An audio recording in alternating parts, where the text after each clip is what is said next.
Good afternoon, and thank you for joining us on our special coverage here on NTD News, where we are live streaming right now in terms of what's going on with the arraignment of former President Donald Trump. He has left the Manhattan courtroom where he has been arraigned, pleading not guilty to 34 counts.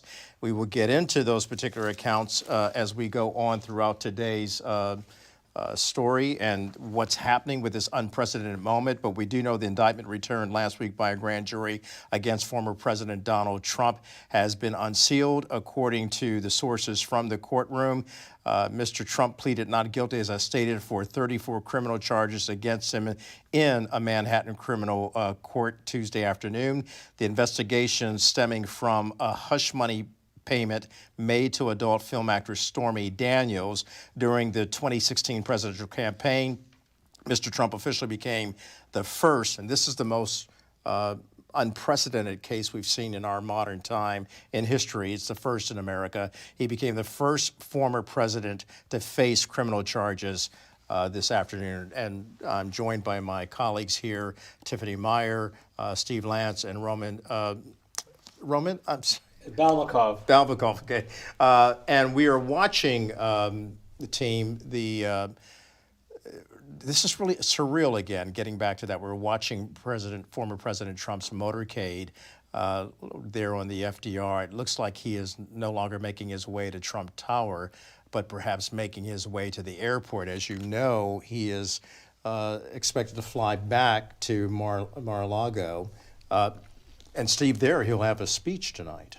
Yeah, you know, Kelly, I think you really highlighted the gravity of the moment as you were breaking the coverage, and we got the first photographs in of the former president sitting in that courtroom. I know for me that was, like you said, it was surreal. It was something that you just can't really fathom. It's never happened before, let alone in our lifetime. So as we watch the motorcade make its way uptown here, it looks like they'll be going to LaGuardia to eventually where the president will fly down to Mar-a-Lago to give a speech. There has been no talk of any gag order yet, which we thought may be on the table. We have not heard of that. Our colleague Roman Balmakov was down there earlier. Roman, what was the atmosphere like when you were down at the courthouse?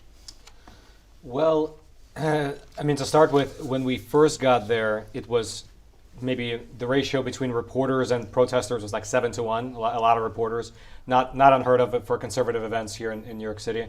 But as time rolled on, by about 2 p.m., the ratio was like maybe 1-1, so one protester for every reporter. So that was kind of pretty much the biggest pro-Trump rally I've seen in Manhattan over the last 4 years. So that was quite interesting.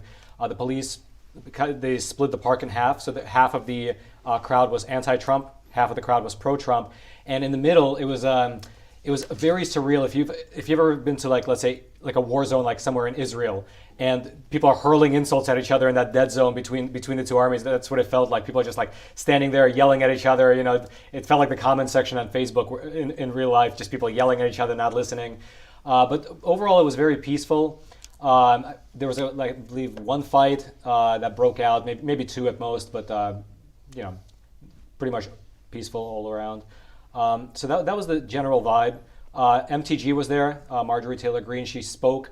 But there might have been like sound issues or something like that, because I was standing maybe a few feet away from her and I couldn't even hear her, and she left the scene maybe 3 minutes after beginning her speech. So that was the highlight. That was supposed to be the highlight of the event, but that's sort of how that panned out. And then in terms of people's reactions, we spoke to both the Trump supporters and then the Trump detractors, the anti-Trump people, and it seemed like, to be honest, whatever your impression of Trump was, that was your opinion. Because we asked some more specific questions about the case. People they seem to like not know the specifics of the hush money payment and what happened with Michael Cohen and the sort of the two parts of the what needs to be proven, the actual bookkeeping fraud, as well as the whether or not this was a campaign finance violation. Basically, if you like Trump, you're like, I knew, he's an innocent man. This is political persecution. If you don't like Trump, I knew he was guilty all along. They finally got him, and they're going to get him again in Georgia, and then here in this. So that's sort of how it was for my perception of it. Is generally peaceful, actually. A mostly peaceful protest. That's how I would describe it. And Roman, do you think the gravity of the situation actually has settled in with the people who were out there protesting? after seeing the former president get out of the car and go into the courtroom, and then watching him leave? It wasn't this like moment filled with gravitas, as probably you guys sitting here watching it, you're filled with a lot more gravitas because you had that perfect angle and you're just watching and you're really thinking about it. Down there, it was more, people are just out there protesting, let's say for Trump. They just see this as the continuation of a political persecution and a witch hunt against both him and them by extension.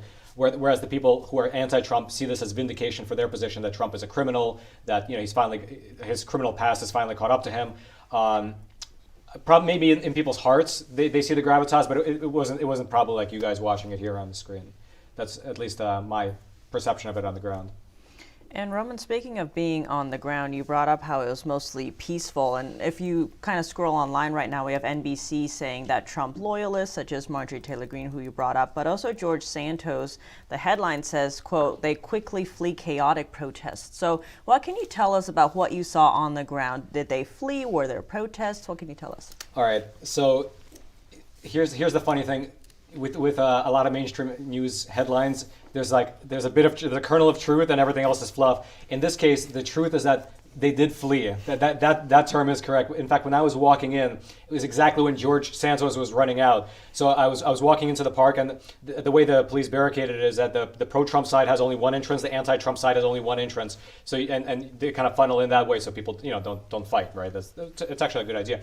And so just as I'm arriving at the park and walking in, some guy's rushing out with a bunch of camera crews behind him, and he runs past me, and I go, "Is that George Santos?" And somebody behind him goes, "Hey, that's George Santos," as they're filming him. So he was definitely fleeing. But to say it was chaotic is a bit of a misnomer, because when he was leaving, it was about 9:30 a.m., and there was just only reporters there. So to say it was like a chaotic protest is a bit of a, I don't know, it's a weird descriptor, because it was like, again, by that point it was maybe 7 or 8 to 1, meaning for every 7 reporters there was 1 protester, and it was hardly filled. In terms of MTG, Marjorie Taylor Greene, she tried to give a speech, but again, like if she's standing here, this giant circle around her was all reporters, photographing her, trying to get her on camera, like reaching over to try to get the best angle. But her sound system wasn't working, and then she left and went into her car, followed by a bunch of reporters who are trying to get her photo. So it was chaotic, but it's like, for those two, because they were there so early, most of the chaos actually came from the reporters. I hope that answered your question. And again, from a security standpoint as well, which was a very important question, you'll recall that New York City Mayor Eric Adams had discussed the fact that Marjorie Taylor Greene was going to be here, and he was basically stating that, to all the protesters who are coming to this city, to recognize that New York City will not put up with any threat of violence. And we saw quite a few New York City police officers en masse to actually not only protect the former president of the United States along with the Secret Service, but to also protect the protesters who were exercising their First Amendment rights, the media, as well as the people of this city. This is a city, it's the largest city in the United States in terms of population. It's historical. It's a place that the whole world comes to. What would you say about the security apparatus that was there, seeing the police officers as well as court officers as well as Secret Service? So I think that in my opinion, they did a phenomenal job. Going there this morning, I was really thinking whether to take one of my knife/bulletproof vests just in case, because I knew that Trump is going to be here, Marjorie Taylor Greene is going to be there. They're seen as these extreme right figures from people in Antifa who are very strong here in New York. So I was thinking, man, do I need to bring a vest just in case somebody just decides to knife me from the back? It's just maybe I'm being overcautious, but I've seen too many videos. But I decided against it, and when I got there, all of my worries were quelled, because the police, like I mentioned, they split the park up. They had the entrances separated. They were extremely strong in terms of their presence. There was probably, for just that rally, maybe even 150 officers all around, police cruisers. You really did feel safe there. So I think the police did a phenomenal job. Not to belabor the point, but we're seeing mixed, I guess, headlines online when it comes to MTG's rally. It was a highly anticipated event that, other members of Congress, as you mentioned, George Santos was there. I think there were supposed to be other members. When she was there, we're seeing that she may have wanted to speak a little bit more. So it does raise concerns when we talk about, the right, freedom of speech and right to assemble. If a sitting member of the United States Congress was not able to deliver her message due to the fact that you have these leftist groups like Antifa gathering, former Attorney General Bill Barr referring to them as Bolsheviks, did you get that sense at all as to why she was hurried off, or was it unclear? I don't believe that was the reason she was hurried off, because again, the way the park is, if you imagine a square, and the square is split up right down the middle, so you have two separate sides. She was in the, of course, pro-Trump side, and none of the anti-Trump people were in that vicinity. And the people surrounding her were, for the most part, reporters and a few Trump people and a few pro-Trump protesters. So the reason she left, I don't believe there was any security concerns. I really believe that there was some kind of sound issue. Like she was trying to deliver the speech, but I was standing maybe 10, 15 feet away from her, and I couldn't hear a word. In fact, the only reason I knew what she said was because I read it later in the Epoch Times. We published an article, and I guess they were close enough to be able to record it. So I had no idea what she was saying. So I think it was a sound issue. Maybe it wasn't prepared well enough, but I don't believe that she had to hurry off. I mean, maybe she has her own point of view, but from what I saw, she was not hurried off because there was danger. Well, Roman, we thank you for your reporting from there. Good work as always for Epoch Times as well as NTD. And right now, we want to bring in a lot of situations that are going on. We have Manhattan DA Bragg's statement. Manhattan is home to the country's most significant business market, he states. We cannot allow New York businesses to manipulate their records to cover up criminal conduct. As the statement of facts describes, the trail of money, I should say, and lies exposes a pattern that the people allege violates one of New York's basic and fundamental business laws, as this office has done time and time again. We today uphold our solemn responsibility, states, to ensure that everyone stands equal before the law. And so I'm actually looking at the statement as well as the grand jury, the people of the state of New York against Donald J. Trump defendant. And the grand jury of the county of New York, by this indictment, accuses the defendant of the crime of falsifying business records in the first degree in violation of Penal Law 175.10, committed as follows. Joining us right now to weigh in on this indictment that has now been unsealed is C.K. Hoffler, veteran trial lawyer and former president of the National Bar Association. And also we have A. Scott Bolden, who will be joining us. But C.K., let's begin with you right now. So there are 34 counts here. The former president of the United States, Donald Trump, pleaded not guilty. And as we've seen from the motorcade, he is now being whisked away to LaGuardia Airport, where he will likely fly back home to Florida and have a speech there tonight. We have no report of any gag order. Tell us about these 34 indictments, if you've been able to look at the document. And I'm looking at some of it right now from the court. Well, Kelly, I have. I've been skimming through it very quickly, as everybody else has, because it was just released. But essentially, the president is out on his own recognizance. So he has gone through the arraignment process. He pled not guilty to all 34 of these counts. Most of the hearing, it's our understanding, was based on the motion for protective order. As we all know, District Attorney Alvin Bragg has received death threats, even in the courthouse. And so much of the discussion was, how could there be protective orders in place to protect him, to protect his office? During the actual course of the hearing, a picture, I understand, of the judge's daughter was released, either tweeted by the president or tweeted by someone in his team. Things of that nature are very, very detrimental to justice, to fair justice, to reasonable justice. But in terms of the indictment, mostly falsification of business records under penalty of law, which is a crime in the state of New York. So the heart of this 34 count indictment centers on the falsification of business records in violation of the law. And they're very significant falsifications. There's not a lot of detail in terms of how the documents were falsified, with precision, but many of the counts are for falsification of the business records, Kelly. So, I'm looking at it right now, the indictment in my hand. It's also online. I'm sharing with my team here. And as you stated, 34 counts. And the heart of the matter in this indictment is falsifying business records in the first degree, and goes through all of that, CK.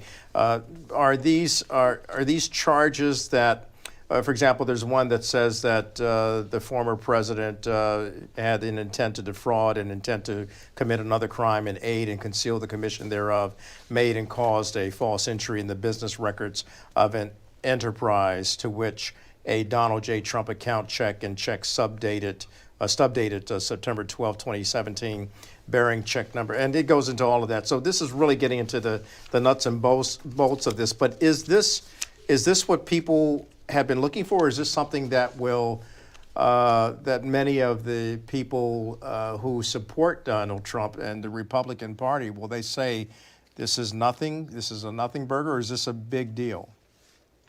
I think it's a big deal. And the reason why, if people read this and conclude that it's a nothing burger or there's nothing to be concerned about, then what they are doing is they're looking at the face of the document. There's a lot of information that is not specifically stated in this indictment, nor does it have to be. There just needs to be enough. Remember, there's a grand jury that voted after hearing the evidence that decided that there should be an indictment.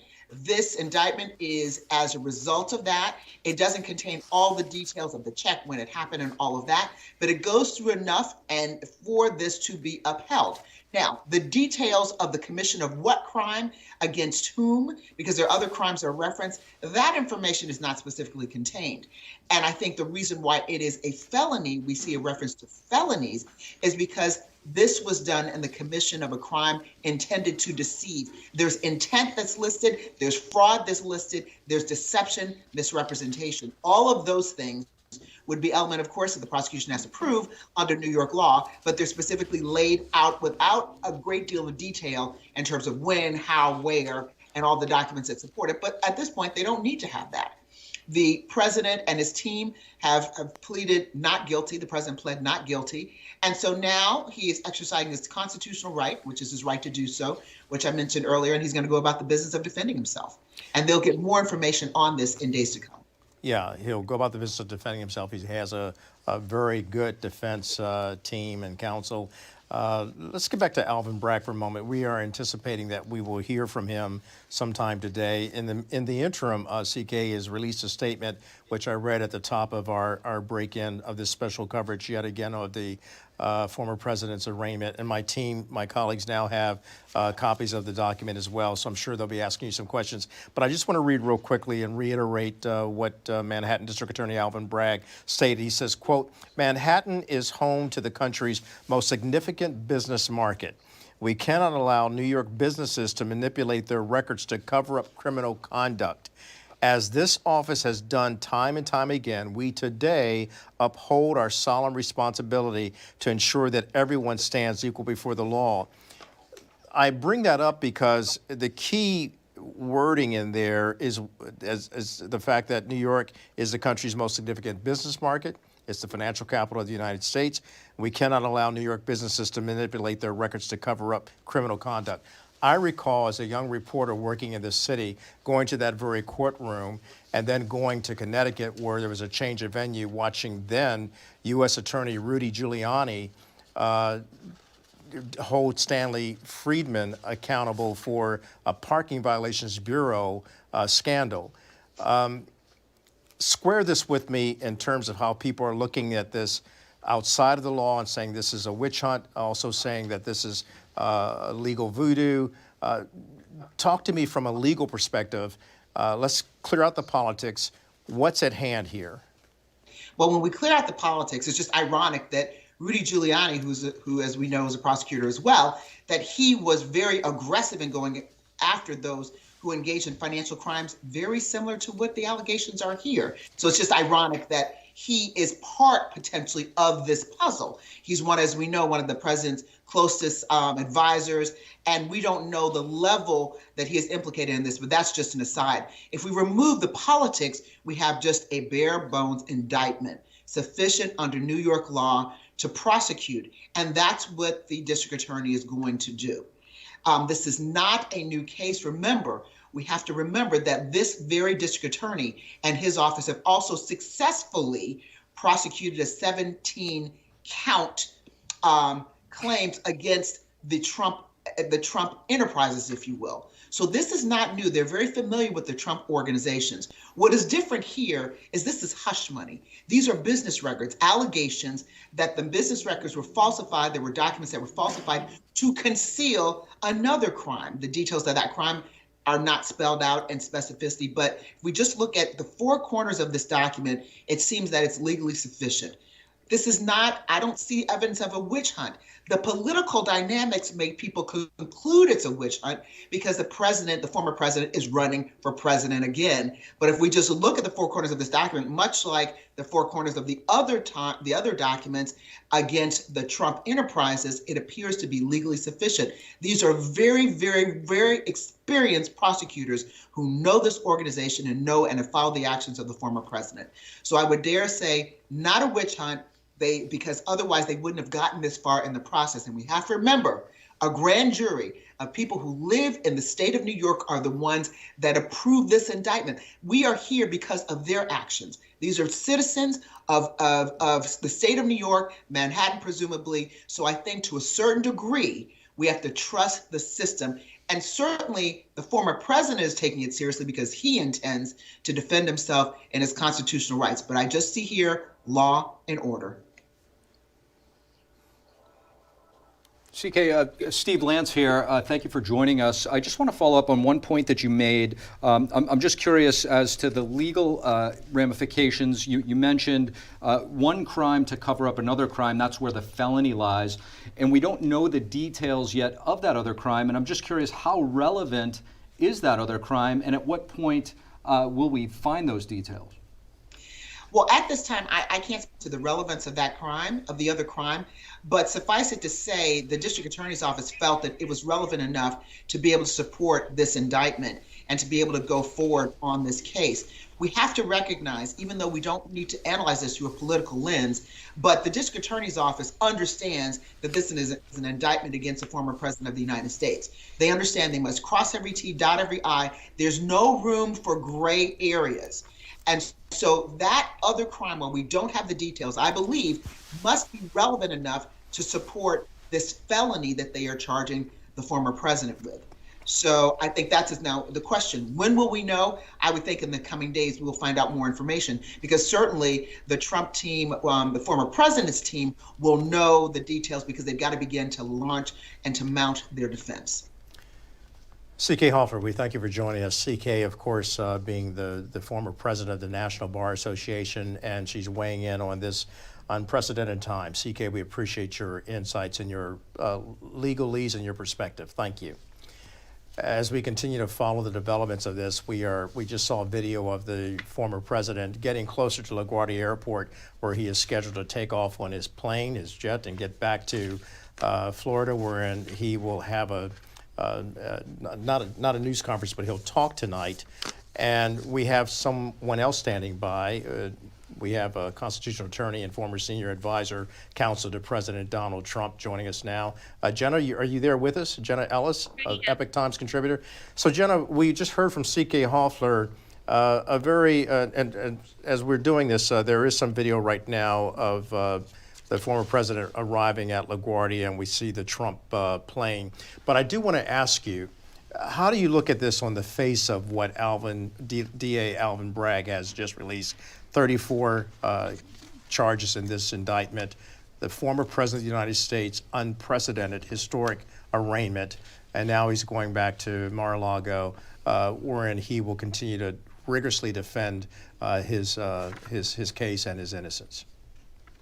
Well, this indictment is ridiculous on face and should have never been brought. This is the very definition of trumped up charges, as my friend and former colleague on the Trump campaign, Mark Lauder, just tweeted.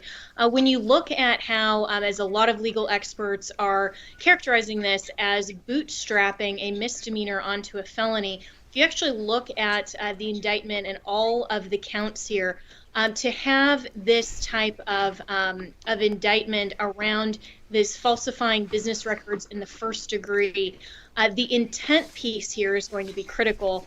And what it means in common terms is that someone had to knowingly and intentionally falsify a business record to cover up another crime. So for example, if someone is stealing from a company and then they falsify a business record to cover up that crime. And so this is going to be very difficult for the district attorney to prove, especially with respect to President Trump. And this is clearly just something that is a malicious prosecution. It's intended to fulfill a campaign promise to get President Trump. And hopefully the judge in this instance will kind of give Alvin Bragg a pass here by actually accepting a motion to dismiss and just getting rid of this when the Trump campaign, or the legal team rather, files this, as I expect that they will. You represented the former president. What do you think he's going through right now? You know, he's getting ready to board the plane there. We're looking at it, the former president. And Jenna, as we're watching this, we will watch the former President Donald Trump board that plane, and then he will head back to Florida, to his home. What's going through his mind right now, based on the man that you know? Yeah, I can imagine if I was talking to him right now, he would be saying, can you believe this? This is ridiculous. And they're just out to get me, but we're going to fight this. And we are going to never back down. This is about the country. And all of those things that he says at all of his rallies, what I anticipate he'll say tonight from Mar-a-Lago in that very highly anticipated address, which the judge thankfully did not issue a gag order in this case, that in my view would have been election interference from having a candidate for office not be able to defend himself against these charges in the court of public opinion. But President Trump is a fighter. And, you know, I had the pleasure of talking with Lara Trump, his daughter-in-law, on my show, the Jenna Ellis show today. And, you know, she was saying that this is only going to coalesce conservatives behind President Trump because we're all seeing the weaponization of government on so many different levels, including the tip of the spear, which of course is President Trump. Jenna, Roman here from Epic Times. I have a kind of more technical question for you. So on many of these counts, they're sort of repeated one after another, I assume, for each check that was written to Michael Cohen. And a lot of them say this, quote, the defendant, referring to Trump, in the county of New York on or about October 18th, 2017, with intent to defraud and intent to commit another crime and aid and conceal the commission thereof. So that other crime that's being referred to, I imagine, is campaign finance violations. But that crime is a federal crime, so it's under the purview of the Federal Elections Commission. And so how technically can this work? Because Alvin Bragg and the Manhattan DA, they don't have jurisdiction over these federal crimes. So I would imagine that if this was a normal process, he would have to be charged at the federal level, and then Alvin Bragg can bring in the state level indictment against him for committing this, for covering up the commitment of this other crime. But how does that technically work? Because it seems like he would have to be convicted first of the federal level crime and then convicted of concealing that crime. But is that correct, or how would it technically work? What would the jury need to find? Actually, and that's a great question, and one of the same questions that I had reading through this. And I think it's unclear what exactly the district attorney is alleging are those other crimes that apparently this falsification of business records in the first degree, those charges, then what that means in terms of concealing the underlying crime. And so whether that is campaign finance in terms of more of a federal scope, you know, that will be something I think that the Trump legal team will look at and potentially find its way into a motion to dismiss. But this just shows how the district attorney is trying to elevate all of these things to felonies, and this is the lowest class of felony, a Class E felony, but it does reach the felony level. And generally speaking, the only difference between a misdemeanor and a felony is the potential maximum jail or prison sentence that a defendant could be sentenced to if found guilty. And so clearly the DA wanted this to rise to the level of a felony, but I think as we learn more about the district attorney's case, some of those questions will be answered, and we'll also find out more about this as we see some of the documents and the motions being filed from the Trump legal team with the defenses that are available. And with the new former Cadwalader partner that has been hired, according to Politico, to come on to the Trump legal team, I imagine that we're going to see a lot of these defenses and these motions forthcoming in the very near future. And so, Jenna, look, let's look at the picture of all of this. The whole world is watching. We have seen, for the first time in our history in America, a former president of the United States indicted, arraigned. His pictures, there are pictures of him in that court, and now he has to defend himself. How does that look through your eyes? A man that you represented as a legal counsel, but also the man who served as President of the United States.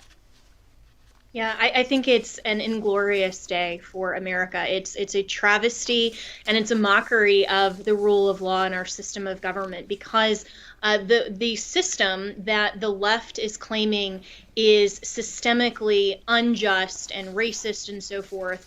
Now somehow the leftists want all of us in America to believe that the system is totally legitimate in just this one instance of prosecuting Donald Trump, and they can't have it both ways. So we've seen this double standard applied to Republicans and conservatives, and then a different standard applied to Democrats and the leftists. And so this is a frustrating day, I think, for all Americans, but I think it's also a commentary on where we stand on the world stage. I mean, I can imagine that our foreign enemies are looking at us and laughing and saying, they can't even get it together. There's so much infighting. They're destroying their own institutions from within. This is not going to ultimately be good for our ambassadors. In terms of foreign policy, this isn't going to be good for America on the world stage, and certainly is not going to be good with the legacy and the historicity of the office of the President of the United States. And Jenna, as we continue to talk to you right now, as you're observing and providing analysis and commentary and insight on this historic indictment, we are watching the room where we anticipate at any moment now, Jenna, District Attorney Alvin Bragg to come forward with that news conference. As we are awaiting Steve, Tiffany, and myself, I did want to ask you, what's your message to America now that this has happened and now that this surreal moment is a reality? We need to come together as Americans and reclaim our national identity as recognizing what our founders fought and bled and died for, what they mutually pledged their very lives, their fortunes, and their sacred honor for, which is fundamentally that our rights that are God-given are required by our government to be preserved and protected, not weaponized against us, not infringed at whim, and certainly not maliciously prosecuted against. And so this is happening on every level, from President Trump all the way down to common Americans, pastors who want to stand outside of abortion clinics, parents who want to speak up at their children's school board meetings. This is something that is fundamentally transforming American identity, and we have an opportunity right now to say enough is enough, and to not just stand back and let this happen, but to genuinely, with our vote, with our dollars, and with our voice, stand up and say that we are going to reclaim our country for the U.S. Constitution, for the rule of law, and make sure that we get in our institutions people who genuinely understand that mandate from our great Declaration of Independence. And Jenna, if you could just stand by with us as we continue to watch the podium here as the District Attorney Alvin Bragg prepares to give statements. As you can see in the footage on the screen, there was just a little bit of a stir in there among reporters as the two posters on the side were just put out. We'll probably start to see, they look like some form of infographic about the events of the, the indictment, and we'll probably most likely start to see those getting retweeted very soon and blasted on social media, as most of the people in there just were snapping photographs. But in the meantime, Jenna, I just want to get your thoughts on what seems to be the lead witness in here, which is Michael Cohen, former President Trump's attorney. This is also somebody that we have to remember is a convicted perjurer. How much will that play into the overall indictment? Well, I think that should rightly be exploited by the Trump legal team to suggest that he's very self-serving and he is not a credible witness, and whatever he says should not be taken on face value and trustworthy by a jury, because he has clearly pled to that offense. He's now going on a media tour through his own attorney and suggesting that he just did that out of coercion and out of some other type of motivation, but it clearly is self-serving, and so his story will continue to change when his own narrative and his interests and his self-interest change. And so I have no doubt. And let's go to that, to Alvin Bragg. Kelly, you want to bring us to it? Jenna, we are going to hear now, as you just stated, going to DA Alvin Bragg here in the Manhattan area, and let's listen in now as he begins to talk. Returned by a Manhattan grand jury on 34 felony counts of falsifying business records in the first degree. Under New York state law, it is a felony to falsify business records with intent to defraud and an intent to conceal another crime. That is exactly what this case is about. 34 false statements made to cover up other crimes. These are felony crimes in New York State, no matter who you are. We cannot and will not normalize serious criminal conduct. The defendant repeatedly made false statements on New York business records. He also caused others to make false statements. The defendant claimed that he was paying Michael Cohen for legal services performed in 2017. This simply was not true. And it was a false statement that the defendant made month after month in 2017. April, May, June, and so on through the rest of the year. For 9 straight months, the defendant held documents in his hand containing this key lie, that he was paying Michael Cohen for legal services performed in 2017.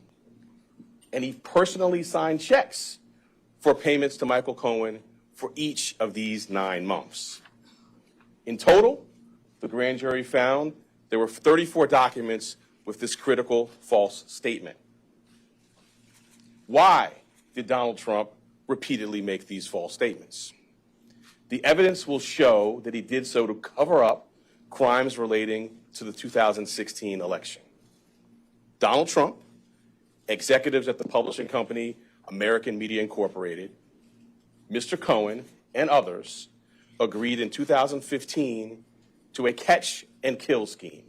That is, a scheme to buy and suppress negative information to help Mr. Trump's chance of winning the election. As part of this scheme, Donald Trump and others made 3 payments to people who claimed to have negative information about Mr. Trump. To make these payments, they set up shell companies, and they made yet more false statements, including, for example, in AMI, American Media Incorporated's business records. One of the 3 people that they paid to keep quiet was a woman named Stormy Daniels. Less than 2 weeks before the presidential election, Michael Cohen wired $130,000 to Stormy Daniels' lawyer. That payment was to hide damaging information from the voting public. The participant scheme was illegal.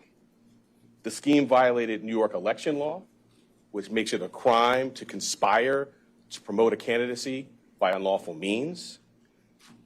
The $130,000 wire payment exceeded the federal campaign contribution cap, and the false statements in AMI's books violated New York law. That is why Mr. Trump made false statements about his payments to Mr. Cohen.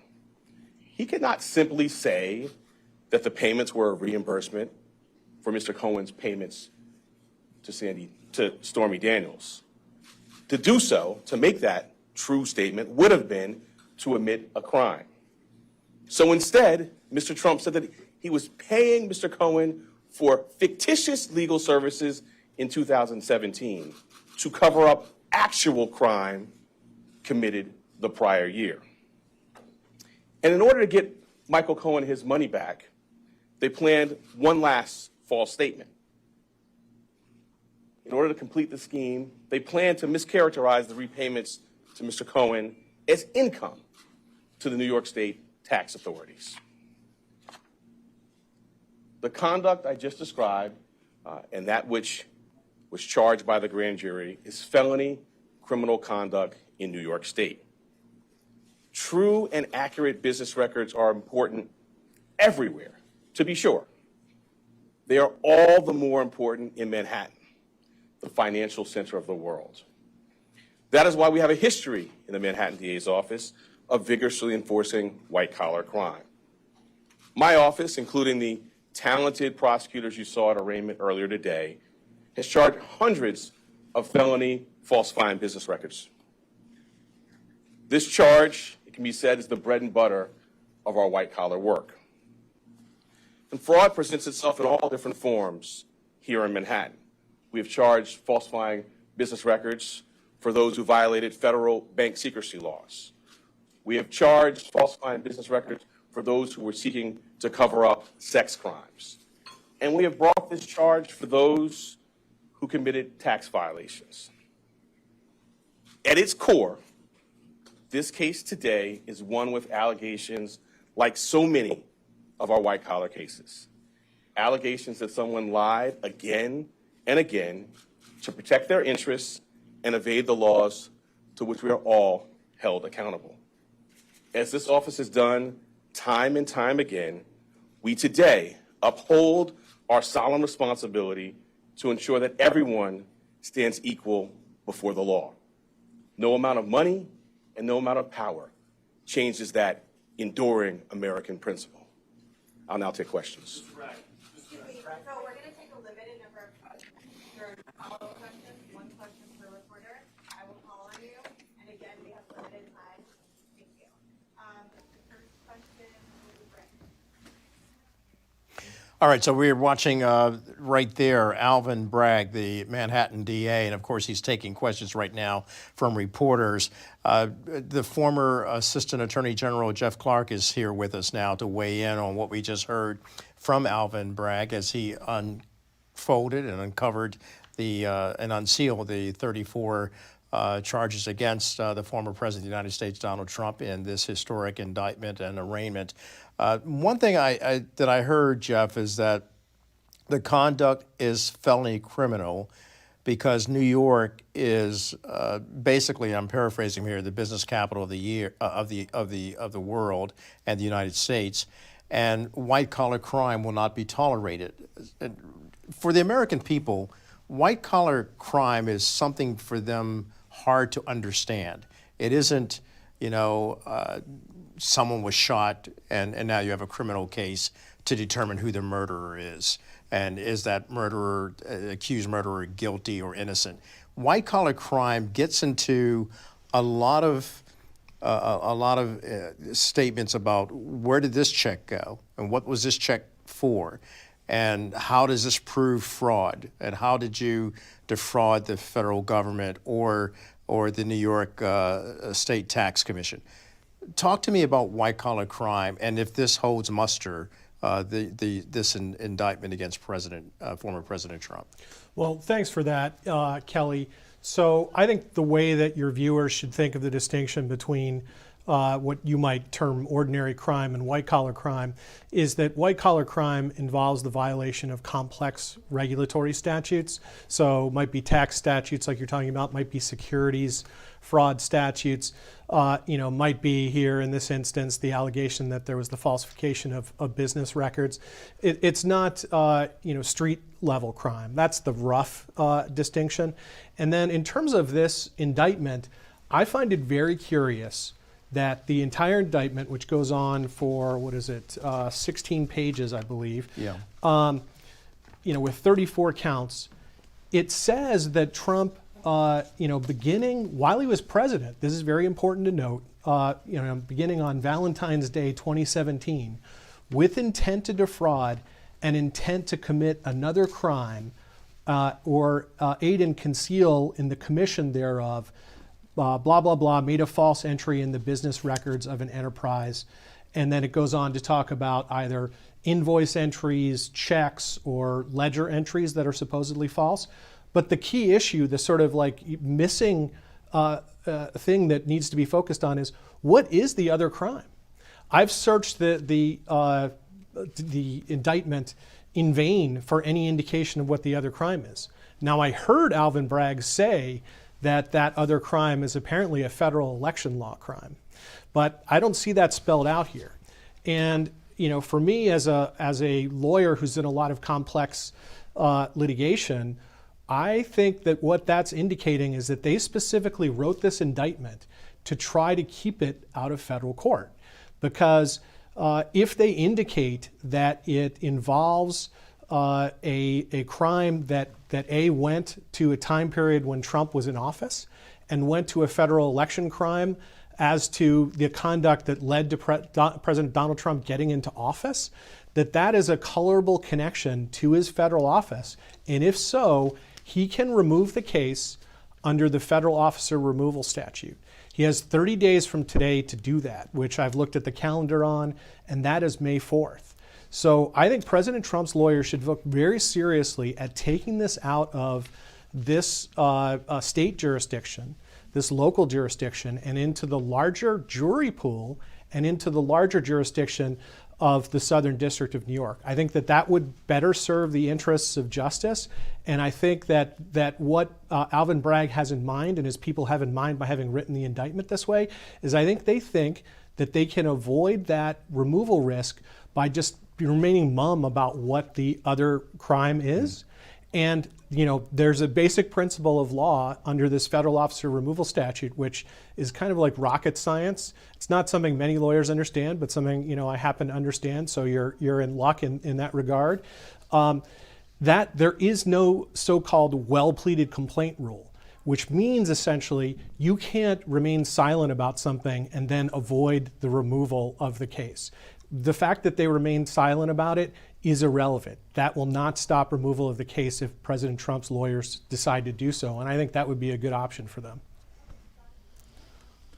I just think one interesting point to note, just prior to the press conference, Van Jones, a prominent Democrat, an Obama-era official, speaking out against this indictment and this whole process, just saying that it could be a very bad political move for the Democrats. One thing that kind of struck me, I don't know if it was captured in full, but Alvin Bragg mentioned the mischaracterization of payments as income.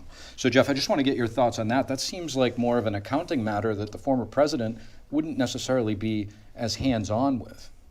Well, that's certainly true, and they do have to prove, as they note in the indictment, the intent to defraud, right?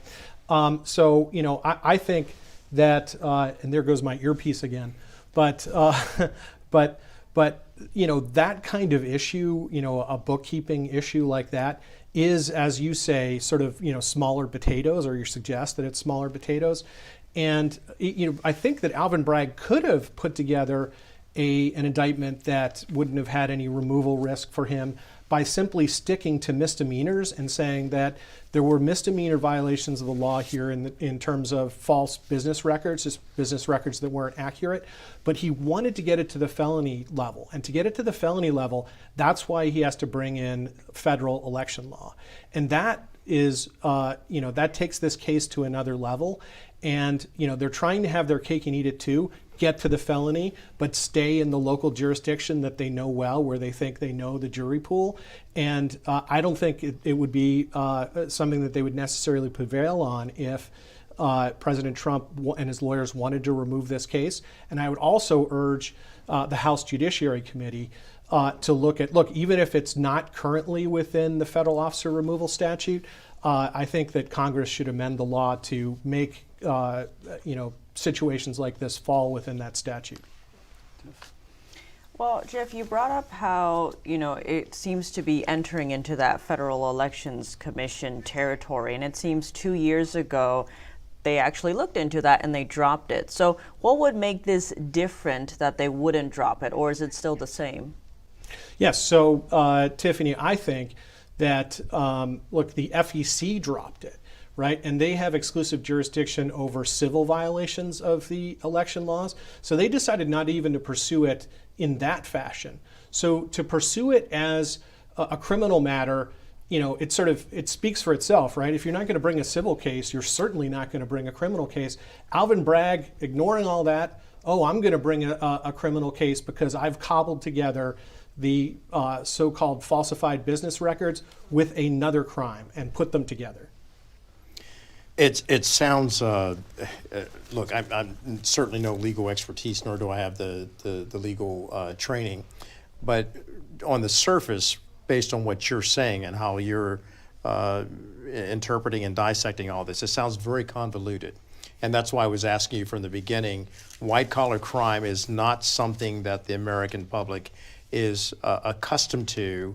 And then to see a former president indicted in this, I think many people are looking at it from, I watched Law and Order, and you got all of this going on, and then at the end, you've got the defense attorneys cowering because they haven't been able to outmaneuver the DA. In this particular case, it's fuzzy math to the American people, I guess is what I'm asking you. So, Kelly, I see that perspective for sure, and that's precisely why for white-collar crime issues, you need people from big law firms who've dealt with those kinds of issues before and, kind of swim in the waters of complexity. But I will say, as a fan, at least of the early days of Law and Order, that sometimes they go from, the trial level arguments where there are attempts to kind of convince the jury in either direction, up to appellate cases, and they show what the actual issues in the appeal are. And, they don't deal with them at the full level of complexity because it would, put the audience to sleep. But they do try to, that show does try to explore them at some level, which the show is to be commended for. So, this is a situation where it requires a complex level of analysis. And, I think one of the major problems with this, and again, it gets to the, I think, bad exercise of prosecutorial discretion here, is that, why bring this case? It's a kind of Frankenstein. It's jerry-rigged to try to get something on President Trump. Well, Jeff, put your earpiece in because in a few moments we're going to be hearing from someone who's very experienced in white-collar crime, and we'll definitely want you to hear him. Steve? Yeah, so I think he might be up next here. Do we have our next guest, A. Scott Bolden, former prosecutor and white-collar defense attorney, joining us? We're happy to have him here along with Jeff Clark, former assistant attorney general under the Trump administration. Scott, thank you so much for being here. What's your assessment after the indictment being released, unsealed, and now we have the press conference that just wrapped up? Excuse me.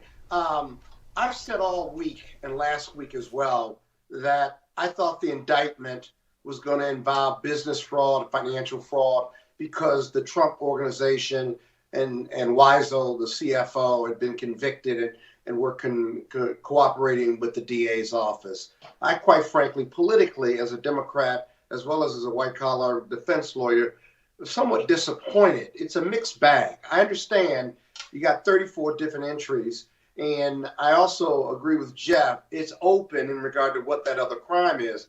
The government's going to have to tell the defense and the court what that other crime is, because they're going to have to prove that these bad acts were done in furtherance of another crime. And so the jury's going to have to figure that out, and they're going to have to tell the jury as well.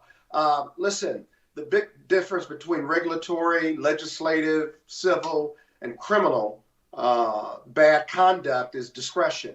And Alvin Bragg, with his discretion and his power, has decided that 34 misentries in furtherance of a federal or state crime. And by the way, Jeff, he mentioned in his press conference that it was in violation of the New York State campaign finance laws. He'll have to explain that further, because I don't think that's in there either. He's decided that 34 entries was a pattern and practice that could not be ignored.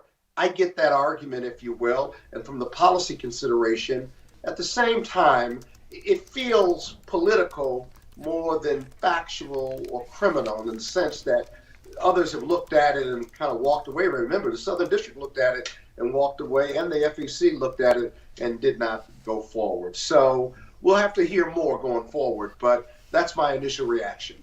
We'll bring it back to the studio here and get Jeff's reaction. And Jeff, can you tell us, you've had a moment, not much time, to kind of skim through the 16 pages here. Is there anything that stuck out to you or didn't stick out in a sense? Well, first of all, I'd like to agree with your last guest.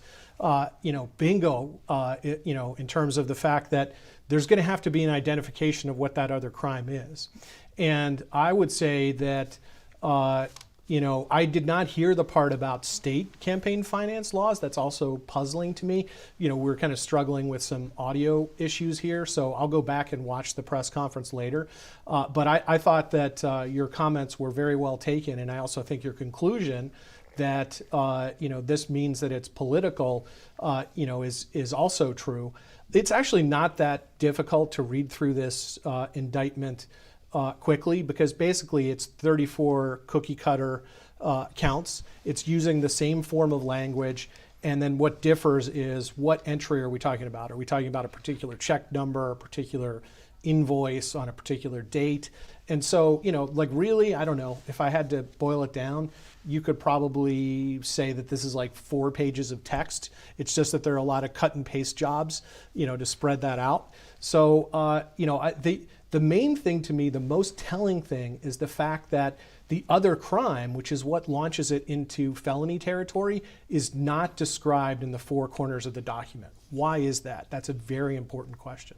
Hey, Scott, back to you remotely. Any response to what Jeff said? I mean, it does appear in life the devil is always in the details.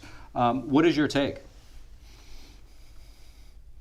Bragg has a lot more factual support. Remember, the chief witness in this case, or the main witness, is going to be Michael Cohen. He's a convicted felon for perjury. And so you're going to have to either prop him up or have documents of witnesses that confirm the authenticity or the integrity of what he's going to represent. I'm pretty sure the government has thought through that, and they have corroboration going forward. Secondly, I'm very surprised if you've got a pattern and practice of 34 business entries that were false and in furtherance of a crime, why they did not include a conspiracy charge, if you will. That would have gotten them around the 5-year statute of limitation here, and other kind of ongoing, maybe even racketeering, although that gets complicated. But the conspiracy piece seems to be missing too, because the defense is going to file a motion arguing that they're out of time. I don't know whether they're going to file a motion to try to move it to federal court, Jeff, because I don't know whether that gets them to the end zone or not, broader jury pool. But would they be prosecuting the case in federal court, or would the Southern District, the federal attorney's office, the U.S. attorney's office there, would they have to prosecute it? I don't know. I'm not as familiar with the statute, but that would seem to beg more questions than answers for the defense. We'll just have to see.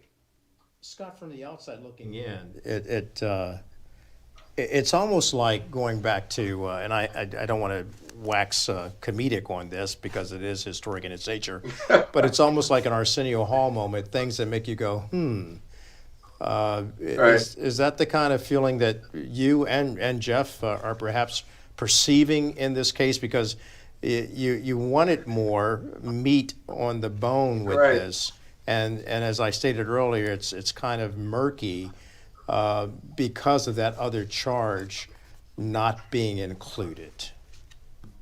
My father, who was a sitting state court judge, who's no longer with us, would look at this indictment and look at me and say, use the term underwhelming, if you will. I'm underwhelmed by it, because to go after the president, a former president, despite political parties, I would think I would want to come with a much stronger indictment that may not have focused completely on the seamy side or the steamy side of essentially dirty politics. I mean, a jury is going to see the salacious details, and maybe they wouldn't do it from a moral or ethical standpoint. But the question as always remains for a jury, is this a crime, right? I know the government says it's a crime, and they're going to load up on the 34 counts and these misentries and stuff. But in the end, is it a crime? And can you convince a jury that from a policy standpoint and from a kind of public standpoint, is this worth convicting a former sitting president or anyone over this? Alvin Bragg says they do this all the time in other settings. I agree with you there. It's kind of a bread and butter of what the feds and the state do. But as I said before, it's just kind of underwhelming given the hype from the media as well as from that office. And so maybe he's got more. He can always amend the indictment, if you will. But I was underwhelmed by it. Well, so Scott, I would agree with you about, I think there's a lot of consonance between what you're saying and what I'm saying. And I think that, this is a situation where we were told to expect from leaks that this would be a quote unquote speaking indictment, right? This is not, we didn't get that. Yeah, this is not a speaking indictment. This is a bare bones indictment that basically just lists, ledger entries and dates and your check numbers. And that's one reason why, as you say, it's underwhelming. You also make the excellent point in your prior comments about the statute of limitations, right? I thought I was going to see an argument here as to why this case falls within the statute of limitations, making allegations somehow about President Trump's former President Trump's whereabouts in New York or not. Yeah. It's I think they've decided that they want to make President Trump's lawyers go first on all these issues so that they can be best positioned to try to respond to it, to pivot based on what they see in the paperwork that gets filed. Yeah, almost like a trap, inviting them to make the argument, right? Yeah. Going into the trap, and then they're going to play gotcha, which is strategically part of a litigation strategy, I guess. But as I said, Jeff, you and I are on the same page with this. We've done a lot of this, and as I said, I thought there'd be a lot more there. So, gentlemen, look, the bottom line here, both of you agreed it's underwhelming, this indictment and the charges. Underwhelming for the case, but overwhelming for the American people and how the world views the United States of America with regard to our integrity of law and our rule of law. Talk to me, both of you, because both of you have served as prosecutors and you both have dealt with white-collar crime, but you're both Americans. Talk to me from that standpoint about how this is politicized, it's put more of a wedge between the American people, and it has stated to the world watching us what is going on in the US of A. Donald Trump is a very unique individual. He's been a long-time bad actor, in my opinion. Maybe not criminal, but on the civil side and regulatory side. This is not good. The world is watching us, and no one is above the law, though. What's going to be even more interesting, and what I'd like to see, although I think it could get done in a very expedited manner, given the simplicity of the indictment. If I were Donald Trump's team, I'd ask for as quick a trial as possible. They didn't. They thought the government's timing on trying the case was aggressive. But remember, Donald Trump is almost a little less than 2 years out from a campaign. He's not going to be able to fight these charges and run a full-blown campaign. He'll try to, if you will, but it's very difficult. I've represented elected officials who are under indictment and running for office. It's not a good mix. I would try to get this trial as fast as possible, because if I'm confident I can beat it, then I can have enough time to get back into full campaign mode. And if I win, he certainly is going to be the GOP nominee for 2024. So all of those things ought to be considered, but it's not good for our country. You're right about that. And I understand the policy considerations behind bringing this, but it's not a great day, regardless of what you feel about Donald Trump, because you saw how unique this was and the media reaction to it. And so we'll just have to get through it. Americans' resilience. America is a resilient country as we continue to form a more perfect union. This is not great for democracy, but we'll withstand it, and we'll keep evolving into the great country or better country that we are right now. Jeff? I think here, Kelly, is where I would diverge with Scott. I don't think that former President Trump has a long history of being a bad actor. I think that he has a history of using the laws to his advantage in legal ways. And I think the fact that this is an underwhelming indictment, is an indication of the fact that you can have scholastic arguments about angels dancing on the heads of pins about whether this is really a violation of law or not. And in terms of Kelly's question about what does this mean for the American people, I love these legal complexities, right? I've made a whole career about it. In particular, I dealt with probably the most complicated set of regulatory statutes, the environmental statutes, for decades. But the American people are more focused on substance, and to me, I don't understand why anyone would want to exercise prosecutorial discretion to try to go after a former president for this conduct. I would again contrast it with Vice President Spiro Agnew, where he was brought down as a result of clearly egregious conduct like taking bribes, and the public was totally fine with that, even though he was very popular at the time. But with President Trump, I think that it's like regulatory nitpicking, and I think there's a big difference between that and Kelly. I think that it looks very political to exercise your prosecutorial discretion to go after former President Trump here. Yeah, that's why that indictment needed more. Jeff and I can disagree, but the indictment needed more to answer that political claim that the GOP will make. It really did. I thought they would have it, which would take that argument away. They didn't, and so we got to live with what they brought to the table. Thank you, Scott. Always appreciate you and Jeff. Tiffany? Well, thank you, gentlemen, both. And joining us now is Mike Davis, Chief Counsel for Nominations on the U.S. Senate Committee on the Judiciary. Mike, thank you so much for joining us again. Just kidding. He is not joining us quite yet. So I am curious, though. So earlier, A. Scott Bolden mentioned if, a conspiracy charge would have been included, it would have changed how this would play out. So how would that change that, Jeff?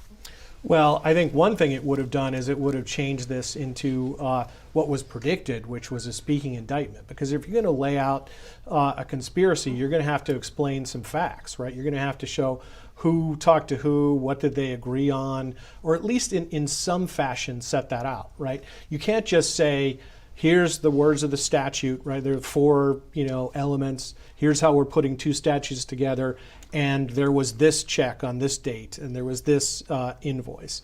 So, maybe one reason why they decided not to put, and they can always do a superseding indictment, as Scott noted, why in this initial indictment they decided not to include a conspiracy charge. So, maybe they'll never include one. We don't know. I mean, the litigation strategy behind this, other than I think trying to, keep this out of federal court, is unclear to me. There must be some strategy to it. There must be a method to the madness, but I can't fully discern it for you. Well, Jeff, thank you for that. Let's see if joining us now is Mike Davis. If he's there, he's the chief counsel for nominations on the U.S. Senate Committee on the Judiciary. Mike, thank you for joining us. Great to see you again. So now that we have the indictment unsealed, we don't know what this main crime is, but we have the other 34 charges. What do you make of all of this? This is an abomination. This is even worse than I expected. This is probably the dumbest charging document I've ever read in my life, and that press conference was the dumbest explanation of the dumbest charging document I've ever read in my life. I can't believe that Alvin Bragg is bringing these charges, and I cannot believe that Alvin Bragg got up in front of cameras when he's bringing the first indictment ever of a sitting president. And Alvin Bragg tells people that he doesn't have to tell them what the legal basis is of his bogus political indictment of a former president and Biden's top political enemy. This is a political drive-by shooting by Alvin Bragg. He's a Soros-funded Manhattan DA. He should resign. He should face ethics charges. He should be disbarred. He should be in prison. This is unacceptable what he's done. And Mike, given how, say, underwhelming the charges are, where do you see this going? What are the next steps here? Well, you would hope in a fair country that the President Trump's defense attorneys could file a motion to dismiss and it would be granted immediately. But you're looking at New York State, where you have these elected Democrat machine judges in New York City and Manhattan, and the state judges, we haven't had a Republican governor since Pataki like 17 years ago. So there's no chance that President Trump is going to get a fair hearing in New York. This is a kangaroo court. Alvin Bragg should be ashamed of himself. The Manhattan DA's office previously declined to bring these charges at Alvin Bragg's urging when he worked for the New York Attorney General's office. The Federal Election Commission declined to bring these charges. The U.S. Attorney declined to bring these charges. Alvin Bragg declined to bring these charges, and then he got heat from the left. He's succumbing to left-wing political pressure. So he brought in this Matthew Colangelo, the former acting number 3, the former acting associate attorney general in the Biden Justice Department, brought him in December, and they cooked up these charges. They resurrected this zombie case against President Trump that even the New York Times and the Washington Post laughed at, essentially. This is a joke. This is worse than I expected. This is worse than the reporting, because Alvin Bragg won't even explain the legal basis for his unprecedented indictment of a former president. This is election interference at its worst. And House Republicans, Jim Jordan should fire off subpoenas immediately, because this is clearly unconstitutional, illegal, un-American what Bragg is doing. Mike brings up a lot of interesting points back in studio here to former Assistant Attorney General Jeff Clark. Jeff, if you want to comment on any of Mike's analysis, Mike Davis, and also, is there a possibility, is there a path that this could potentially be expedited or elevated to the Supreme Court? Well, eventually, Steve, it could, but there are a lot of procedural steps in the way. It's not something you could just jump right to the Supreme Court on. And Mike and I are friends. I agree with his analysis here. Let me weigh in on something actually in terms of the Jordan point that Mike just made, which is the pushback from Alvin Bragg through his general counsel was, well, we believe in federalism, and Jim Jordan's in the federal branch, the federal part of the government, not the state or locality like we are. So butt out. We have independent prosecutorial authority. But I think that is entirely incorrect. Not just as Andy Biggs pointed out earlier on your program, because there's federal funding involved in the office, but also because this is a selective prosecution. This violates the 14th Amendment. States and localities cannot violate the 14th Amendment. And Jim Jordan's Judiciary Committee has full authority under the 14th Amendment, particularly because there's Section 5 of the 14th Amendment, which lets Congress create new remedies to remediate violations of the 14th Amendment. So of course there is the implied power to investigate that. So Alvin Bragg's responses as to why this is beyond federal power to inquire, to make him answer for himself here, I think that is a complete crock. And as Mike says, subpoenas should be flying as soon as possible. And as we continue to analyze and break down these legal documents and details, our team has had a chance to look through the charges. And at this point, all of the counts in the indictment are related to the hush money payments that were made to adult film actress Stormy Daniels. In total, there were 12 payments, all involving checks, invoices, and ledger entries, which were incorrectly labeled as legal expenses. Now, each aspect of the paperwork is a separate count. These charges, as expected, are long expired, but District Attorney Alvin Bragg is arguing that the payments were meant to suppress negative information ahead of an election. That may be in violation of New York state election law. However, Bragg seems to be saying that labeling such payments as legal expenses was intended to cover up this crime. That elevates all of the counts here to the felony charges that have been stated in the indictment. I don't know if we still have Mike with us. Kelly, if you'd like to jump in. Sure. So Jeff, what I'm hearing here from you as well as A. Scott Bolden, both of you are very successful white-collar crime attorneys. We've also heard from Mike Davis. There is a consensus around this DA, Alvin Bragg, that on the surface, hearing it as a reporter, listening to you, is that he didn't do his due diligence. He didn't dot the I's and cross the T's in bringing forth not a ham sandwich, but a slam dunk of a case. And if you're going to go after the former president of the United States in this unprecedented time, it would seem that on the surface, perhaps he might have been better prepared. And is there, so there's no there from what we're hearing from you and Scott and what we've heard from other attorneys on the left and on the right. Kelly, I think that's right. And look, he may be doing the best possible job he can, given that the cards he's been dealt, to mix metaphors, are like spaghetti strands in his hands. Right? So he's trying to string them together. Why do it? For politics, because they're out to get President Trump, and they're out to prevent him from being reelected to the highest office in the land. And that's what many people have been saying from the inception of this. So again, as I have to keep asking, the country being as divided as it is, and how do you keep this country united and not falling off the rails, certainly getting through this. And obviously the former president will use this. He's already gained in the polls. The money is flowing in for his campaign. So looking beyond this, the kitchen table issues that the American people face, the problems with the inflation, the problems with the economy, the problems with mass shootings, the problems here in New York City where crime is running high. And so my question is, what's next? Right. I think that's an excellent question. And look, 1789, what are we talking about? We're in the 234th. 1789. Yeah, we're talking about the 234th year of the Republic. And this kind of unprecedented indictment against a president has never happened before.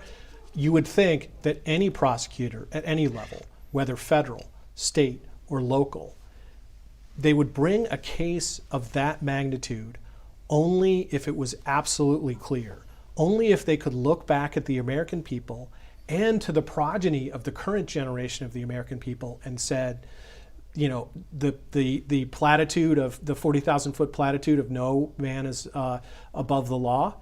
All right, so demonstrate that this is the first time in the Republic's history where a former president should be indicted. You better have a very strong, ironclad case, and you better be able to argue that it's something that really the republic kind of stands or falls on, or the rule of law, is just fatally diminished if the case is not brought.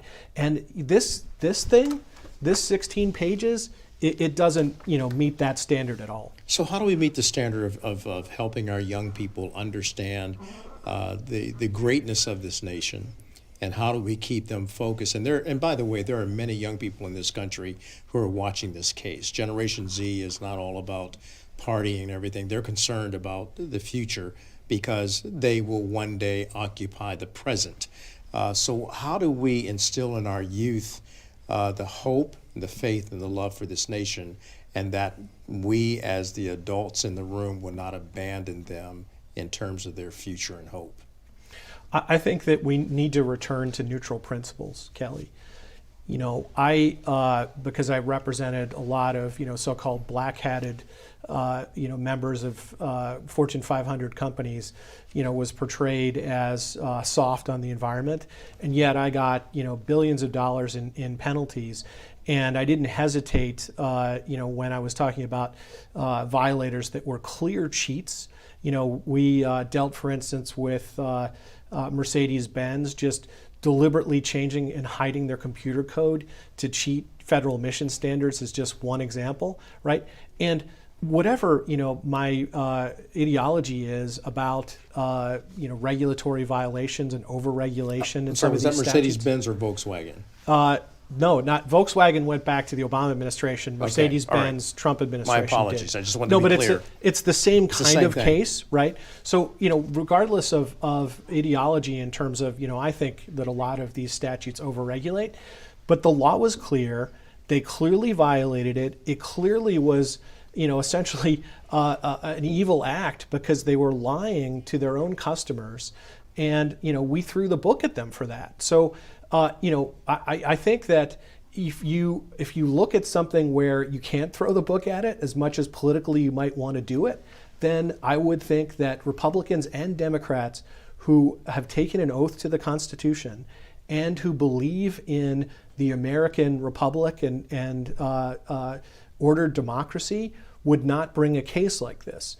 So in order to get back to a world in which there's restraint, we need to have a return to neutral principles, and we need to have, a view of, at the margins, politics should have an impact on law enforcement, but not. It shouldn't be able to swing the dial from this is a nothing burger, case at 2 miles per hour to like it's a 100-mile-an-hour case. That's crazy. I'd like to just chime in. I think it's worth noting. I'm really proud and of our coverage, and I think it's a encouraging sign when you see a Democrat like A. Scott coming together with Jeff here in their exchange, and after everything is put out there, Jeff's talking about neutral principles. A. Scott saying he doesn't necessarily approve of the former president or like the former president, but he's acknowledging the facts in the case and not just jumping on something in terms of because of the narrative. And I think that if we can all take a step back and like you said, neutral principles, it's really important. But I do want to mention one thing here. There was a lot of discussion prior to the situation at the courtroom today as to whether or not former President Trump would have his mugshot taken, whether or not it'd be fingerprinted. Doesn't appear that that's the case. We can see the images on the screen of him walking in there. Another question was whether or not there would be a gag order placed on the former president, and it appears that Judge Juan Merchan decided not to, but there is news breaking saying that he has made the statement that if the former president decides to incite violence, that there would be a gag order or incites violence, which, I guess that could be somewhat subjective as to what people think is inciting violence. What's your take on that, Jeff? I think that that's actually a sensible line, Steve. If there was something that was clearly inciting violence, then I do think that the judge has the ability to regulate his courtroom and regulate the case. And, for instance, I don't think that picture about, of Bragg next to Trump with a baseball bat was well advised. Hopefully the former president will return, to his kind of strong political defense of himself and legal defense of himself. I think that that it just takes a little bit of restraint on his part. I think he's capable of it, and I think probably he has already realized that that maybe intended to be tongue-in-cheek truth was not necessarily a good idea. Well, we're really fortunate to have such great legal minds joining us, and we have another one right now coming back. C.K. Hoffler, veteran trial lawyer and former president of the National Bar Association. C.K., thank you so much for coming back to share your thoughts. What is your assessment thus far? Well, I think thus far it's pretty much what we expected. I'm encouraged that the president has refrained from platitudes and from really speaking too publicly about what's happened. Now, he is going to have a press conference. At this point, the judge, as you all have said, has not issued a gag order. But if the president decides to try this case in the press, which I think he's going to have to restrain himself considerably not to do that, because that's typically how he operates. If he decides to do that, then the judge will probably put in place a gag order. And then that would be a game changer for the president. I hope that the president does realize, the former president does realize, that a gag order, if it is in place, would be designed to ensure that he have a fair trial. We don't want any side whatsoever trying to impact a potential jury pool and trying to ensure that he not have a fair trial. We're where we are in this country. This has happened. It might continue to happen. There are other cases out there, but we must make sure that we abide within the judiciary, within the guidelines. He's now a criminal defendant, and there's not going to be anything to change that trajectory unless the case is dismissed. Just to quickly respond to that, CK, and we had a bit of this discussion earlier today. I think that while it's true that you want to avoid anyone poisoning the jury pool, I think the leaks that were occurring prior to today when the indictment was unsealed, I think those were attempts to poison the jury pool. And I think that if the judge is to take any action, he needs to be careful and to make sure that he is even-handed and that he takes steps to stop these kinds of leaks. He can't basically unilaterally tie President Trump and his lawyers' hands behind their back and let Alvin Bragg and his people do what they want. I agree 100%. It's got to be even-handed. Nothing that I said would suggest that that would apply to one side, not the other. A gag order would apply to both sides. There have been leaks. We don't know who leaked that information, but we know that it was ill-advised and it should not have happened. But going forward, I think that the parties can govern themselves, and what the judge does ultimately in terms of a gag order is going to depend on if there are any violations by one party or another. But I agree 100%. I hate to say this, but what goes for the goose goes for the gander.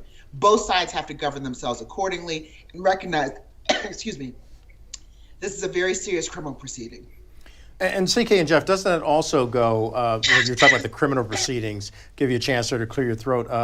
So the criminal proceedings, the legal proceedings are one thing, but then there's the bigger picture of the political aspects of all of this. You're certainly going to have the Republican Party standing up and basically stating what this case is. They'll talk about Alvin Bragg. They'll talk about the charges. They will likely say trumped up charges against Trump. As they go forward, and then the Democrats will have their say. So we're still going to see a public spectacle before this trial even takes place. I think, in some respects, you're right about that. I think both parties have to be very, very careful because they don't want, not a single member of Congress or any elected official wants to be accused of obstruction of justice. And the judge would have the ability to issue mandates and orders relative to that. But they have to be very careful. I think there's a fine line between a gag order and quieting people who have a First Amendment right to articulate their views on this case. But I don't think it would inure to the benefit of either party to get on this bandwagon and advocate their positions. I know some of that is going to happen, but I don't think it's going to actually help the former president at all. I think it will inure to his detriment, and that is the concern that the court has to consider and weigh. What is the balancing act that the court will do between preserving freedom of speech and preserving the integrity of his courtroom in this very serious criminal proceeding? And Jeff, how do you see it? Well, look, as we were exploring earlier with Scott, I do think that we were having a lot of convergence, but I don't think you're going to see convergence on the political front, which is what you're asking about when we look at MSNBC tonight. I think we're going to see them pretending and posturing that this thing is the greatest indictment ever. It's bulletproof, it's golden. Now they have Trump, dead in their sights, et cetera. Maybe on CNN, we'll get a notch or two to the center. That remains to be seen. That one I can't fully predict, but I will, go ahead and predict that, MSNBC is going to shout from the rooftops that this is both legal, poison to the president, and that it is political gold for the Democrat Party. And so, look, both of you know, and of course, Steve and Tiffany, we know that as we follow the news and as we are reporters and journalists, but we're also American citizens, we also know that there's already a deep distrust of Congress. It seems like they're distrusted there's a lack of trust in them for everything. Now we're looking at the legal system. And I guess a legitimate question is, will this case erode the trust that we have in a judicial system where we still have issues with regard to some of the issues in terms of race, in terms of religion, in terms of gender, in terms of faith, in terms of, we just have so many things going into our courts of law. And I guess as the world is watching, how do you two see it as members of the law community in the rule of law being protected and defended and the integrity holding strong? So I'll just take that first and tell you a little story. So one of my mentors and teachers was the former Judge Silberman, who died not too long ago. And by all accounts, for his clerks or clerk candidates who he interviewed, he would always ask them what they thought about judicial restraint. And if there was a candidate who could not explain why judicial restraint was an important virtue, that such a person, whatever their grades were or other credentials, wouldn't land the clerkship. There's also a corollary principle of prosecutorial restraint. And that's what I see lacking here. I think if you stand in the dock of history and you have to explain why you have brought the first criminal indictment of a former president in U.S. history, I don't think that this meets the standard. I think that anyone of any party should be able to see that restraint would counsel against filing such a case. CK? I will say, of the 3 cases or 4 cases potentially that are out there, and I do sit here in Georgia, I would have thought that maybe the case in Georgia would have advanced more quickly and would have been the first case to be brought. I don't, however, know a lot of the details of this case in the Manhattan DA's office. I know what the indictment says. I can read through the lines, but there's a lot of information that's lacking. So I'm going to reserve judgment on whether it's really a severe, significant case or not. But it's an important case. And I have to believe that the district attorney crossed every T and dotted every I. Now, Georgia, where I sit, and our district attorney, Fonnie Willis, the Fulton County DA, I think that's a different case.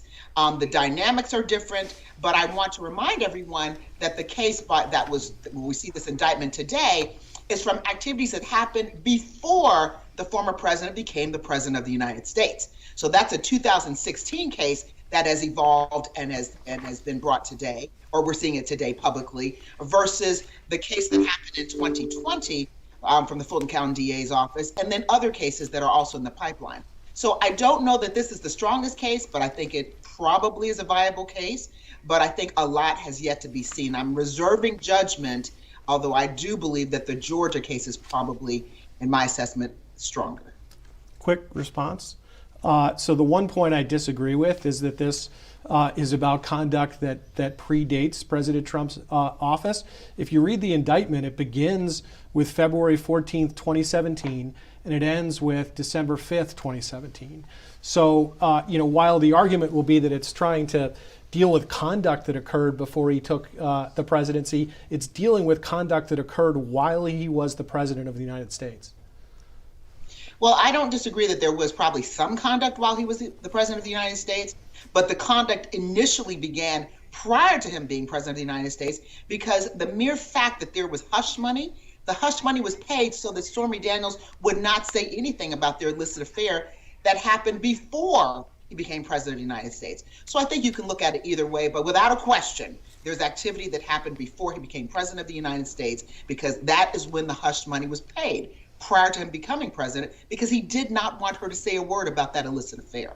So I think no matter how you slice it, we can discuss the merits of the case. I don't know enough, and that's why I'm reserving judgment on exactly how strong it is, but I have to believe that for a district attorney to bring this case at this time, that he had to have felt, and his team, a very competent team that's gone up against the Trump legal defense team before, that they had a strong enough case to persevere so they wouldn't get egg on their face, because that is also a concern I know of any district attorney, particularly of a case that's this high profile. Steve, Tiffany? Oh, you had a question. I am curious though, so given what we've seen so far, right, we have this indictment that's unsealed. We still don't know this activity that kind of vaults it up to the felony level, but what would that need to be to really make it at that level? I think it would need to be very strong. For there to be this type of allegation that there was, that basically the former president defrauded the citizens, misled, the language concealed, the language in this indictment is very, very strong. I have to believe that that other criminal activity, the felonious activity, has to be significant. I don't think it can just be, you know, taking a walk in the park and doing something casually. I think it's got to be significant for this case to have the teeth that I believe that it must have in order to survive. I don't know the details of that, and we will all probably learn the information at the same time, but I do believe that the former president, his legal team, will certainly know that information before we do. But I think it's got to be strong. It's got to have teeth for it to go further and for it to survive. Steve? Jeff, if you'd like to lead us out with a comment.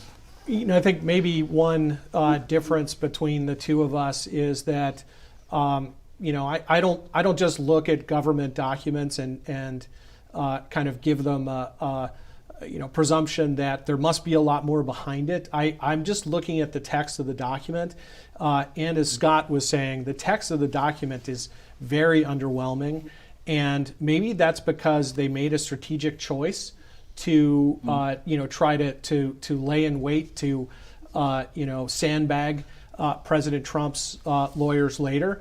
But it's also possible that it's just this bare bones because you know, there are kind of holes in the legal theory of how they connect up the falsification of business records side of the equation with whatever the election side of the equation is. It's just very telling that it's not very tightly laced together.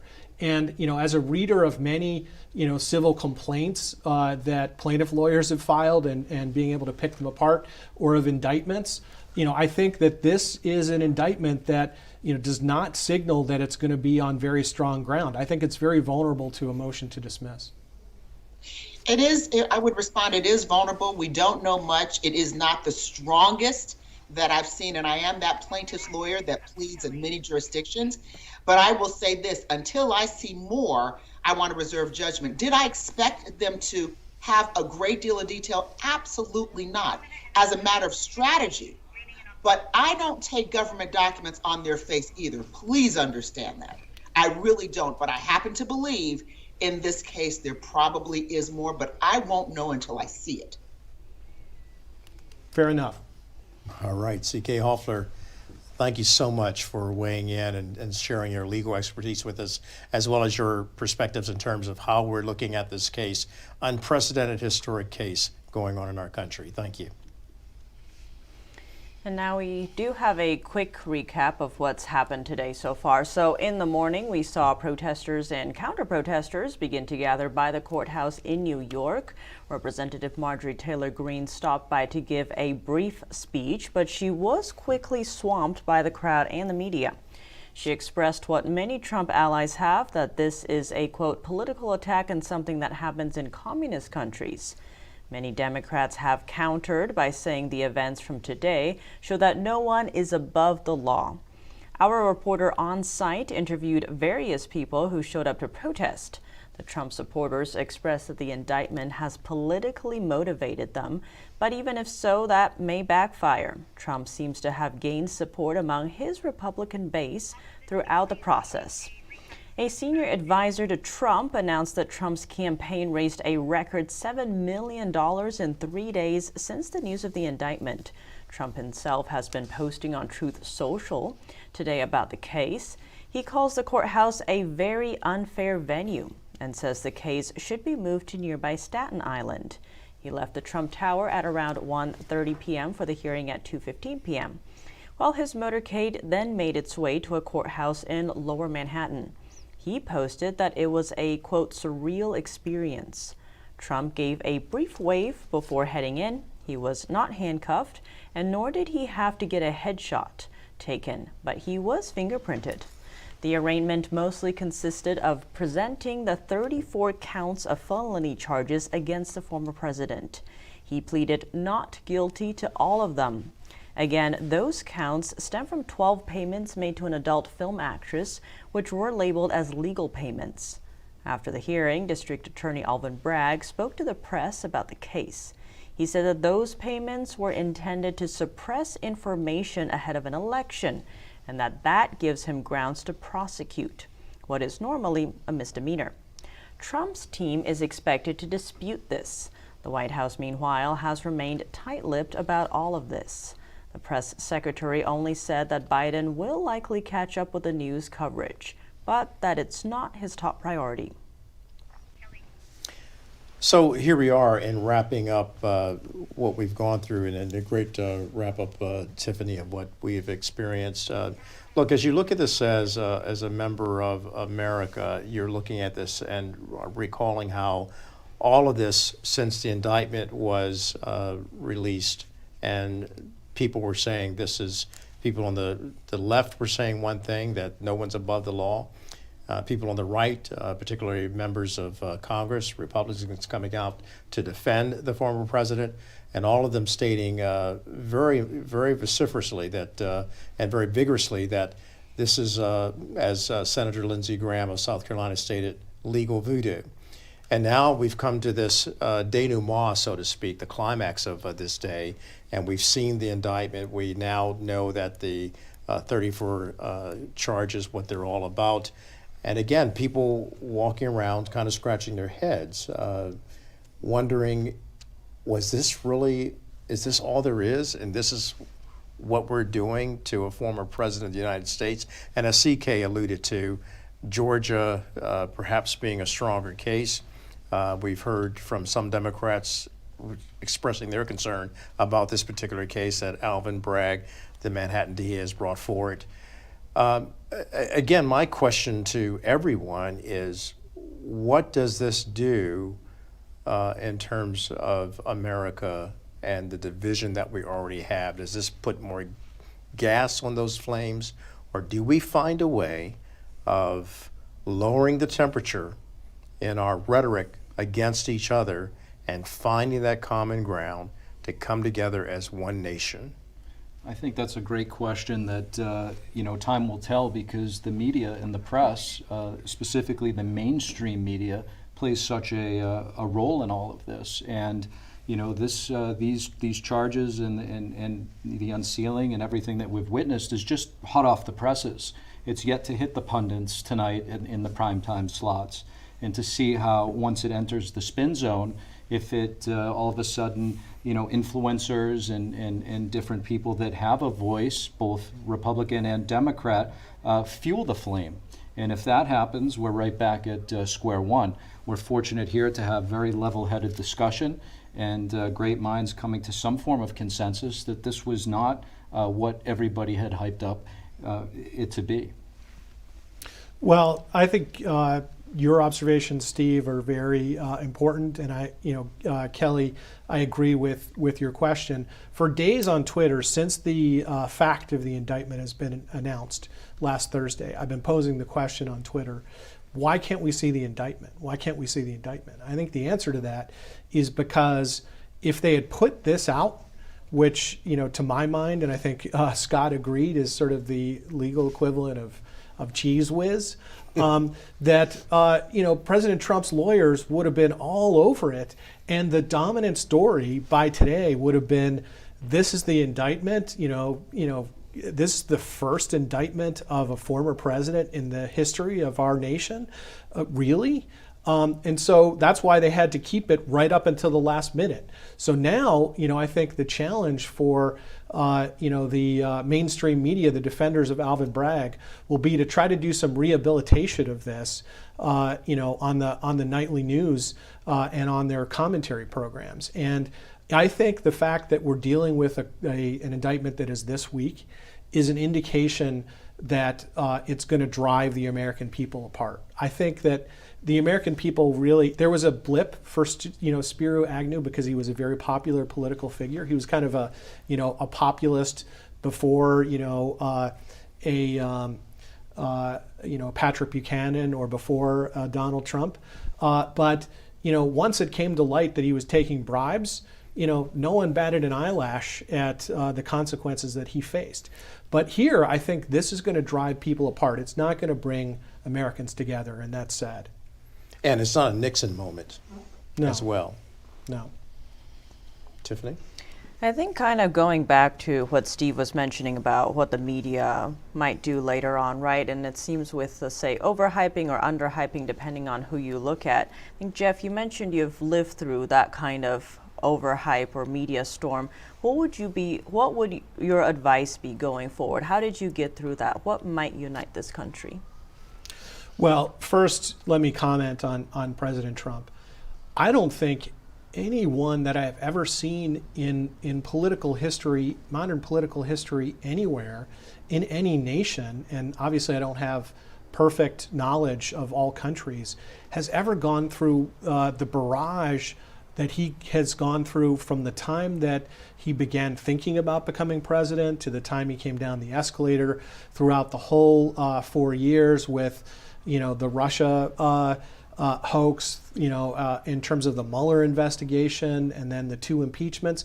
You have to really say to yourself, there's no one who has the political mettle of someone like Donald Trump. I mean, he really is amazing in that. I think that 99.9% of anyone who would be on the presidential stage would crumble or have crumbled by this point. So it's remarkable that he is able to withstand that. And, I apologize, Tiffany, actually, for losing the thread of your question. So repeat that. But you really just brought to mind, like, how, you were asking a question of like, well, I faced challenges, maybe how did I come through those?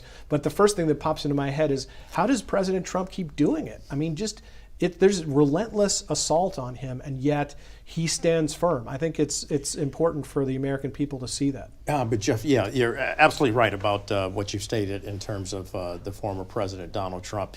His political mettle has been tested, and he still keeps coming back. But I'm reminded right now, reminiscing of some of the statements we've heard from people throughout this country, people on the streets, people who are out there living their lives and trying to make it work on a daily basis against the backdrop of what we have to deal with and contend with just in living this life and trying to make ends meet.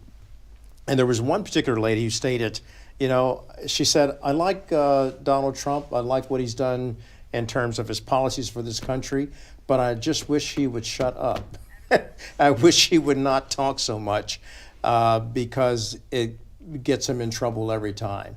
And when I asked the question this morning about, some of this, does President Trump, as a grown man, as a businessman, as a successful man and former president, does he not have to at some point own up that maybe he has talked a little bit too much, putting his foot in mouth and thereby has created some enemies just by voicing his opinions in the style that he has done, and the things that have already been published, reports of how he has talked about women and about some of his opponents. And we talk about civility.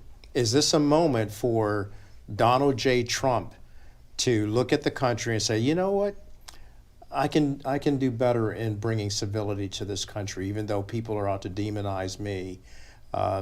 Does he not have to have some ownership and responsibility for how he's demonized others? And albeit, I mean, politics can be dirty, politics can be rough, and he's one who can roll up his sleeves and play the dozens with the best of them. But at some point, does he not have to look at himself and say, I can do better? And as we heard from former Vice President Mike Pence at one point following January 6th, the former president did say, according to what former Vice President Mike Pence stated, I should have done better, or I should have dialed it back. Well, Kelly, I think the reason why President Trump does that is because he was not afforded any even presumption of validity from the time that he stepped into the office. He was not given any honeymoon period, and obviously there's no it's nowhere is it written that a honeymoon period must be given. But the argument from the start was that he was bought and paid for. He was a Russian operative, and that's completely false. And all of his policies were demonized, right? It wasn't as if he was able to issue a policy, see a debate about it on its merits, not see any ad hominem attacks going to his personal character, going to the character of his family, going to the character of his business relationships. Right out of the box, he was attacked and attacked and attacked. And he learned the political lesson, and I think it was the business lesson, of if someone punches at you, you punch back, twice as hard. Maybe, if he were at the time of George W. Bush, right, and he was engaged in the attempt at compassionate conservative, ism, that and Bush didn't really get savaged, I think, until later. But I think if Bush had been attacked and savaged right from the start like Trump, he was never put through anything like that. We don't even know how he would have reacted, and he's a different man in any event. So I think that, in the context of that he's had to deal with, the fact that sometimes President Trump uses very strong words and is a man of very clear vision and clear statements and bold statements. I think that's exactly why the people who did vote for him and do love him. They like the fact that it's not like a Meet the Press scripted answer. I mean, how many times have you seen a Meet the Press interview where a question is posed and all that you hear back from the politician is talking point 1, talking point 2.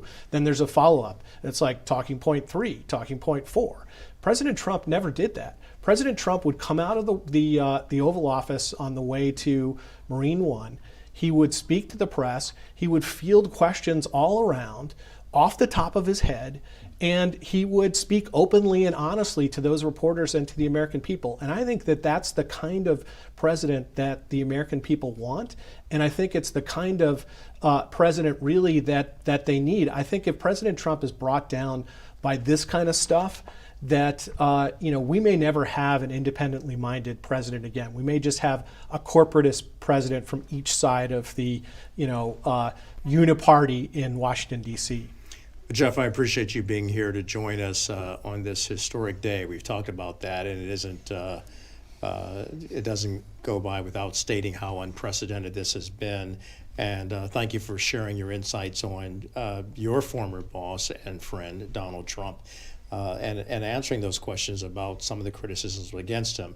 The bottom line is, whether you like him or love him, he is a force to be reckoned with, and now that he's gained politically through all of this, we will be watching what unfolds tonight at 8:15 from Mar-a-Lago in Florida. We have had special coverage here all day long. Jeff, again, former Assistant Attorney General, We do know that Trump is now flying back to Mar-a-Lago after pleading not guilty to the 34 felony counts of falsifying business records. And in Florida, he plans to give remarks, as I just stated, at 8:15 Eastern Time. The judge hasn't issued a gag order on Trump, so he can comment on the events of today. And you can catch a live stream of that on NTD's website. So what's next in the long term? The next court date is set for December 4th, but it's possible the case won't even go to trial. The prosecution that DA Bragg's team has brought forth has 65 days to submit all of their evidence in early August, and we're expecting to see the response from Trump's team. Likely a motion, as we've talked about, likely a motion to dismiss this case. And if the case does go to trial, it will likely be in winter or spring of next year, going into the 2024 campaign. Thank you for tuning in for our live coverage of former President Donald Trump's arraignment in New York City. Historic in its nature, unprecedented.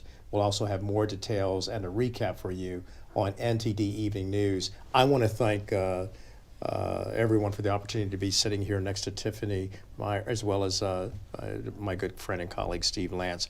Love you both and appreciate what you've been able to do here and what you continue to do for NTD. And Jeff, pleasure to have you on, sharing your insights and your perspective. Thank you, Kelly. I think it's, I'm glad to have been invited. And to all of our guests who have been watching our special coverage, I really want to stress the importance of keeping your faith, your hope, and your love for this country alive. Say a prayer for America. God bless you.